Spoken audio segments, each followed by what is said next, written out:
आधी वापरले याचं नाव आहे संस्कृती. If wealth is a loss, nothing is a loss. Health is a loss, something is a loss. But character is a loss, everything is a loss, everything is a loss. नुकत्याच जन्मलेल्या अधोरात्माला एखाद्या स्वच्छ शुभ्र धुतलेल्या वस्त्राप्रमाणे असतं. त्यावर विविध रंगाच्या धाग्याने नक्षीकाम केलं जातं. सुसंस्कार म्हणजे मनात एखादी गोष्ट नसणं.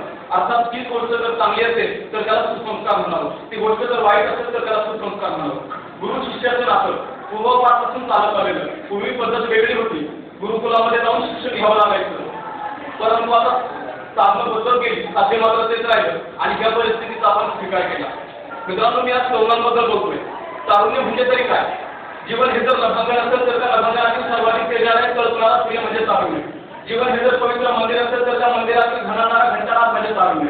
आणि जीवन हे जर पवित्र बाग असेल तर त्या बागेतील एक आकर्षक गुलाब म्हणजे तारुण्य. उत्तमपणापैकी ही तारुण्याची लक्षणं आहेत, तर ध्येयासक्ती ही तारुण्याचे अलंकार आहेत. प्रचंड मेहनती व ध्येयासक्त असणारा सिकंदर हा देखील तरुण होता. महत्वाकांक्षा होती जग जिंकण्याची. ध्येयाला सोडून प्रयत्नांची आणि घडवला काय इतिहास घडवण्याचं, इतिहास बदलण्याचं, नव्याने निर्माण करण्याचं आणि जोपासण्याचं सौंदर्य असतं, सामर्थ्य असतं हे तरुण बाहूंमध्ये. परंतु मित्रांनो, आजच्या परिस्थितीचा विचार केला तर आपली तरुण पिढी कुठेतरी घडघडत झालेली आहे असं मला वाटतं.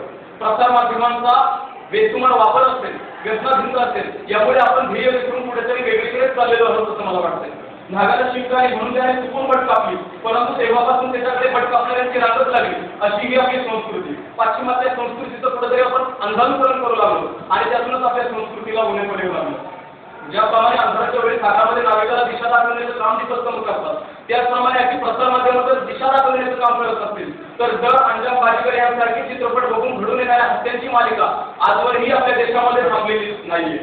सिटी प्राईड, आयनॉक्स, गोल्ड एटलॅस यांच्या बाहेर गर्दी करणारी आपली तरुण मंडळी, परंतु कधी रक्तदान शिबिराला आपण हजेरी लावत नाही तर कुठल्याही चांगल्या कार्यक्रमामध्ये भाग घेत नाही, हीच मोठी खेदाची बाब आहे. स्वामी विवेकानंद म्हटले होते, तुम्ही मला बदल निर्धाराचे 100 करून द्या, मी तुम्हाला स्वतंत्र भारताचे चित्र पलटवून दाखवतो. परंतु मित्रांनो, ते स्वतंत्र होऊन 7 वर्ष झाली नाही, परंतु विदर्भ मराठवाड्यामध्ये ज्या शेतकऱ्यांच्या आत्महत्या होत आहेत त्या आत्महत्या देखील थांबलेल्या नाहीये. तुम्ही म्हणत असाल आम्ही इंजिनियर होणार आहोत, आम्हाला काय पडले जातं? तुम्ही इंजिनियर होणार आहात, परंतु त्याआधी तुम्ही स्वतंत्र भारताचे नागरिक आहात, म्हणून या भारताविषयी देखील तुम्हाला काहीतरी कर्तव्य आहे आणि ती कर्तव्य आपण पार पाडली पाहिजे याची देखील प्रत्येकाने जाणीव करून घेतली पाहिजे. भारतीय संस्कृती सांगते यंत्र नारायण पूजन ते रमणचे तत्व देवता.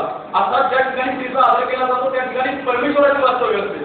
परंतु आज प्रसार माध्यमामध्ये जो काही विभक्तपणा दाखवला जातोय त्यामुळे आपल्या संस्कृतीला कुठेतरी मनोबल आलेला आहे असं वाटतं. आणि म्हणूनच रामदास कुठे एका ठिकाणी म्हणतात, टीव्हीकडे वळून माताना वळूने गायला विचारले, मॉडेलिंग करते सध्या दुधाच्या जाहिरातीची खासगी कमाई आहे. यावर गाई म्हणते दुधाच्या जाहिरातीची खासगी कमाई आहे माहीत आहे मला, परंतु टीव्हीवर लग्न दिसायला मी काही बाई आहे.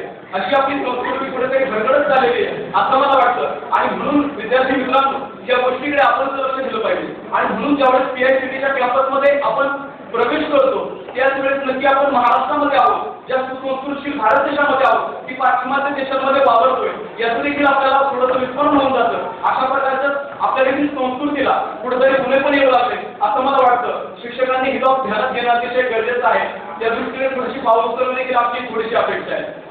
या ठिकाणी आम्ही जी काही चित्र काढलेली आहे, खूप एवढं होतं आणि जी काही मूल्य आहेत किंवा गुलाबाचे फुल देखील आम्ही त्या ठिकाणी दाखवलंय. प्रत्येक गोष्ट बोलण्याची गरज नसते, प्रत्येक चित्रामधून व्यतीत होत असतं. अशीच शाळा, अशीच मस्तीची शाळा आम्हाला पाहिजे आणि आपण शिक्षक लोकांनी ती आपल्यासाठी निर्माण करावी एवढीच या ठिकाणी अपेक्षा व्यक्त करतो. त्या काळात फक्त अंधाराने वेढलेल्या जगात नाही मी प्रकाश देवा लावू शकणार, परंतु माझ्या मेंदीच्या पंथीची छोटीशी प्रकाशरेखा थोडा तरी अंधार शोधू शकेलच ना, एवढंच प्रत्येकाने ध्यान घ्यायचं. धन्यवाद.